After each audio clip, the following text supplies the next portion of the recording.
It was a show about nothing. No hugging, no learning, no lessons at the end. Just four selfish, neurotic New Yorkers doing whatever it took to get through the day. And for 9 seasons on NBC, from 1989 to 1998, America could not stop watching. Seinfeld won 10 Emmy Awards. It averaged 30 million viewers a week at its peak. It changed the way television told stories. But what happened to the cast when the cameras stopped rolling? One destroyed his career in a single night. One nearly lost her life. One became one of the richest men in entertainment. This is where they all ended up. Number 1, Jerry Seinfeld. He played Jerry Seinfeld from 1989 to 1998. He played a version of himself, and he did it better than anyone else could have. Jerry was 35 years old when Seinfeld first aired on NBC. He was already a working stand-up comedian, but nothing prepared him for what the show became. He appeared in all 180 episodes. He co-wrote most of them. He produced the entire run. And when he decided to end it in 1998, with 30 million people still watching every week, everybody thought he had lost his mind. He had not. He knew exactly what he was doing.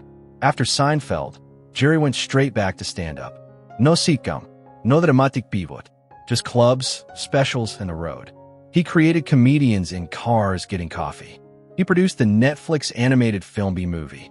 In 2024, he directed and starred in Unfrosted for Netflix.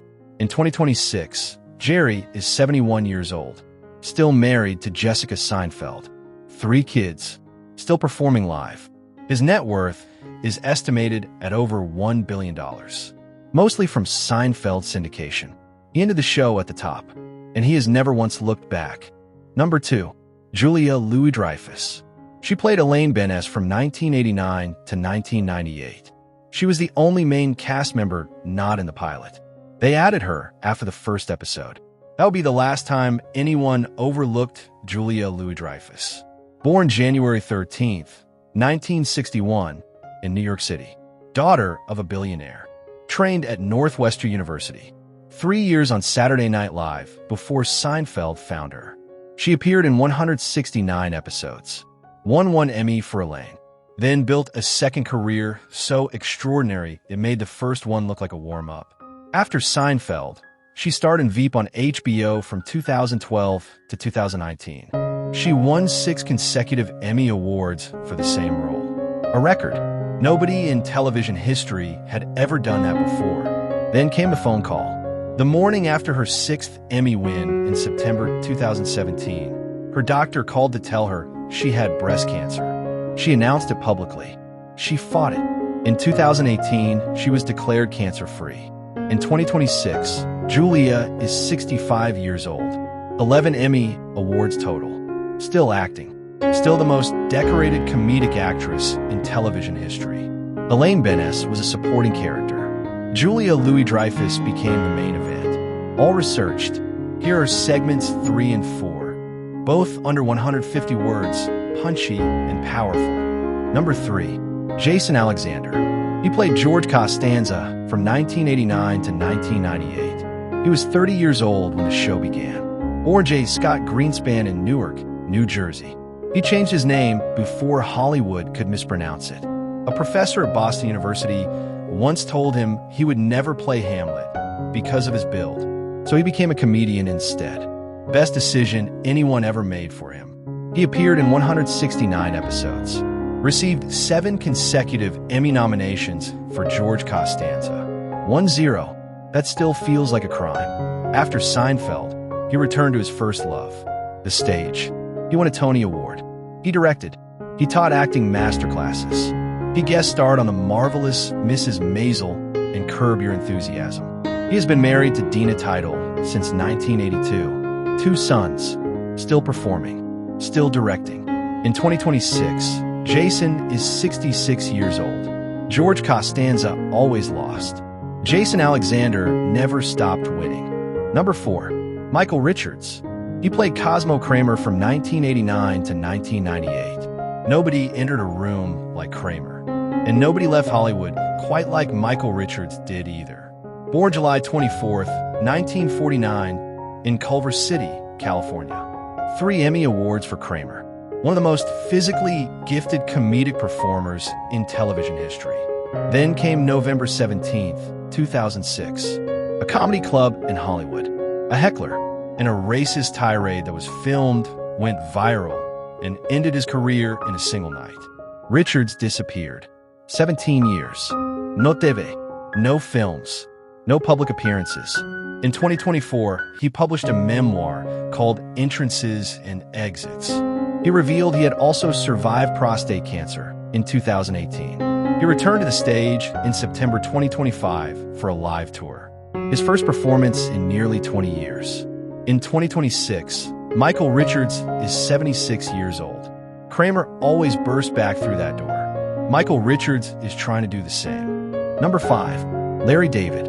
He co-created Seinfeld and appeared throughout the series from 1989 to 1998. He was the invisible architect of the whole thing. Born July 2nd, 1947, in Brooklyn, New York. He worked as a bra salesman, a limousine driver, a parking lot attendant. He spent years doing stand-up comedy for audiences who mostly did not like him. Then he met Jerry Seinfeld, and together they built one of the most profitable television shows in history. Larry wrote 62 episodes of Seinfeld. He earned over $200 million from syndication alone. After Seinfeld, he created Curb Your Enthusiasm on HBO. It ran for 12 seasons until 2024. In 2026, Larry is 78 years old. He is already working on a new show called Life, Larry and the Pursuit of Unhappiness, set to premiere in June 2026. He was a bra salesman for Brooklyn. He became a billionaire by complaining about everything. Number 6. Wayne Knight. He played Newman from 1992 to 1998. Hello, Newman. 3 words. One of the most quoted greetings in television history.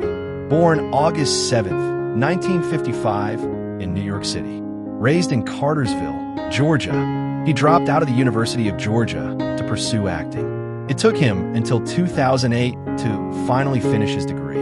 Here is a detail most people never knew. Before getting the role of Newman, Wayne Knight actually auditioned for the role of George Costanza. He did not get it. Jason Alexander did. Instead, Wayne got the male route. And American television was never the same. He also played the villain Dennis Nedry in Jurassic Park. Voice characters in Toy Story 2 and Tarzan. Appeared in Basic Instinct, JFK, and Space Jam. After Seinfeld, he lost 117 pounds after a health scare on set. He kept working steadily in voice acting and television. In 2026, Wayne Knight is 70 years old. Newman always lost to Jerry. Wayne Knight never stopped showing up. Number 7. Jerry Stiller. He played Frank Costanza from 1993 to 1998. Serenity Now, the 2 most ironic words Frank Costanza ever screamed. Born June 8th, 1927, in Brooklyn, New York. Son of a bus driver. World War II veteran. Syracuse University graduate. For decades, he was one half of Stiller and Mira, a comedy duo with his wife, and that appeared on The Ed Sullivan Show 36 times. Then the work dried up. He described feeling his career slipping away. Then came Frank Costanza. He was 65 years old when he first appeared on Seinfeld. He rewrote the character in the final dress rehearsal by simply screaming instead of speaking gently. The audience fell apart. Nobody ever adjusted his performance after that. After Seinfeld, he played Arthur Spooner on The King of Queens for 9 seasons. He appeared in his son Ben Stiller's films. He gave Festivus to the world. Jerry Stiller passed away on May 11th, 2020. He was 92 years old. His wife, Anna, gone first. In 2015, they were married for 61 years. Number 8. Estelle Harris. She played Estelle Costanza from 1992 to 1998. She did not start acting professionally until she was nearly 50 years old. Think about that for a moment. Born Estelle Nussbaum on April 22, 1928, in New York City. Raised in a small Pennsylvania coal mining town. She spent her early adult years as a homemaker and mother. She squeezed in dinner theater whenever she could. She filmed 23 television commercials in a single year just to stay working. Her big break came at 63. She was cast as Estelle Costanza in 1992 in one of Seinfeld's most celebrated episodes ever, The Contest. She appeared in 27 episodes. That shrill, unstoppable voice became one of the most recognizable sounds in American sitcom history. She also voiced Mrs. Potato Head in the entire Toy Story franchise. Estelle Harris passed away on April 2nd, 2022, in Palm Desert, California. She was 93 years old. She waited her whole life for that role, and she made every second of it count. Number 9. John O'Harley. He played Jay Peterman from 1995 to 1998. He was supposed to appear for 5 minutes. One walk-on guest role. That was the deal. For years later, Jay Peterman had become one of the most quotable characters on American television. Born October 9th, 1954, in Kittery, Maine, son of a surgeon. He actually worked as a male exotic dancer in New York City before becoming an actor. Not many people know that. He appeared in 34 episodes of Seinfeld. His pompous, adventure-filled character was based on a real clothing entrepreneur.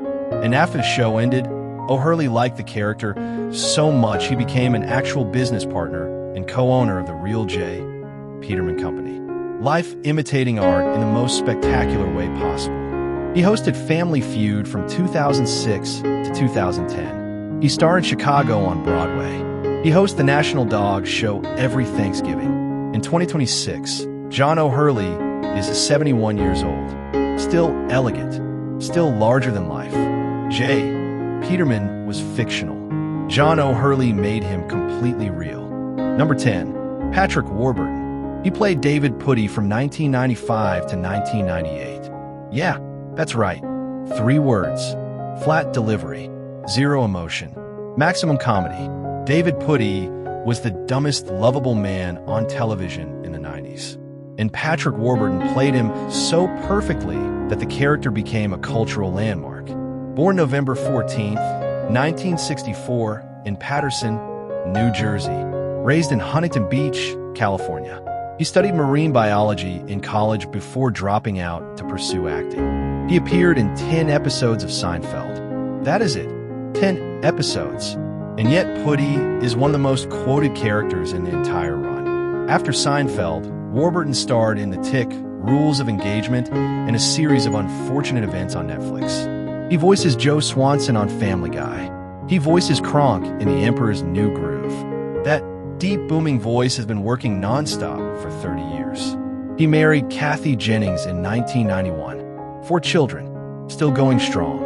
In 2026, Patrick Warburton is 61 years old, and that is pretty much the most normal thing about him. For Friends, 1 apartment building, 0 lessons learned. That was the promise. And they kept it for 9 straight years. Jerry Stiller passed in 2020. Estelle Harris in 2022. 2 of the funniest parents ever put on screen.